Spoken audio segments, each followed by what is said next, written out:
अस्सलाम वालेकुम। कैसे हैं आप सब लोग? उम्मीद है आप सब खैरियत से होंगे जी। सूर्स किचन आज आपके लिए लेके आया है रशियन सैलेड की रेसिपी। रशियन सैलेड बनाएंगे, साथ पास्ता भी डालेंगे, इंशाल्लाह अच्छा बनेगा। चलें जी, स्टार्ट करते हैं इसको बनाने का प्रोसेस।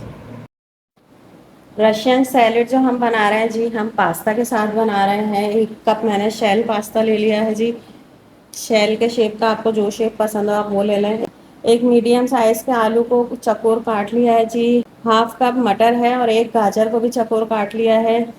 आधी बंद गोभी को भी चकोर काट लिया है जी। 2 टेबल स्पून क्रीम है, क्रीम ना हो तो आप दूध की मलाई ले लें। 1 कप मायोनीज है, 1 एप्पल जाएगा जी, वो भी चकोर स्लाइस होकर ही जाएगा। 2 टेबल स्पून पिसी चीनी है, जो घर की चीनी होती है उसको पीस लिया है। 1 टीस्पून नमक है या टेस्ट के हिसाब से। 1/2 टीस्पून पिसी काली मिर्च है, 1/2 टीस्पून पिसी सफ़ेद मिर्च है। सबसे पहले हम सब्जियों को बॉईल करेंगे जी।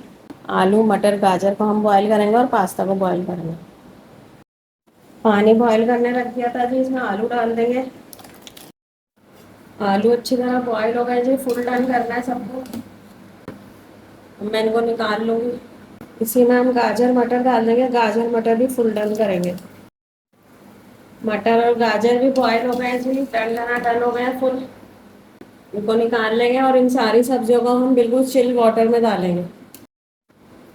अब पास्ता बॉईल करेंगे, इसी पानी में थोड़ा सा ऑयल, 1/4 टीस्पून नमक, इसमें पास्ता डाल देंगे। पास्ता को फुल डन करके निकाल लेंगे।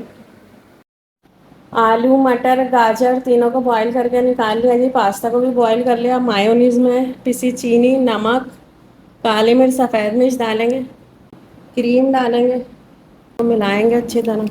सारी वेजिटेबल्स पास्ता सब इसमें डाल के मिला के मैं डिश आउट करके दिखाती हूँ। अल्हम्दुलिल्लाह जी, मेरा Russian salad with pasta ready है। इंशाल्लाह अच्छा बनेगा। आप लोग ज़रूर बनाइएगा, अपना फीडबैक दीजिएगा, दुआओं में याद रखिएगा। अल्लाह हाफिज़।